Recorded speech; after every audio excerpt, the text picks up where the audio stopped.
અરવલ્લી જિલ્લામાં ઈસરી નદીનો બ્રિજ જોખમરૂપ જાહેર, વાહન વહન માટે તાત્કાલિક બંધ. અરવલ્લી જિલ્લામાં ઈસરી નદીનો બ્રિજ જોખમરૂપ જાહેર, વાહન વહન માટે તાત્કાલિક બંધ.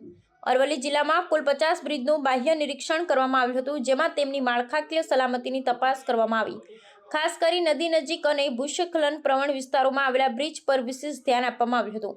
આ સર્વેનો ઉદ્દેશ્ય સંભવિત જોખમોને ઓળખી વાહન ચાલકો અને સ્થાનિક રહેવાસીઓની સુરક્ષા સુનિશ્ચિત કરવાનો હતો. નિરીક્ષણ દરમિયાન ઈસરી નદી નજીકનો બ્રિજ ખૂબ જ જોખમરૂપ સ્થિતિમાં હોવાનું બહાર આવ્યું. બ્રિજમાં માળખાકીય નબળાઈ અને દેખીતી તૂટફૂટ જોવા મળી, જેને કારણે નિયમિત વાહન વહન અને વરસાદી પાણીના પ્રવાહ સામે તેની ક્ષમતા અંગે ગંભીર ચિંતાઓ ઊભી થઈ. નિષ્ણાતોએ તાત્કાલિક પગલાં લેવાની ભલામણ કરી. આ અહેવાલને આધારે જિલ્લા તંત્રે ઈસરી નદીના બ્રિજને વાહન માટે અસુરક્ષિત જાહેર કર્યું છે. સુરક્ષાની દ્રષ્ટિએ હવે આ બ્રિજ તમામ પ્રકારના વાહનો માટે સંપૂર્ણપણે બંધ રાખવામાં આવ્યો છે. સ્થાનિક ટ્રાફિક માટે વૈકલ્પિક માર્ગોની સૂચના આપવામાં આવી છે ને મહત્વના સ્થળોએ ચેતવણીના બોર્ડ મુકાયા છે.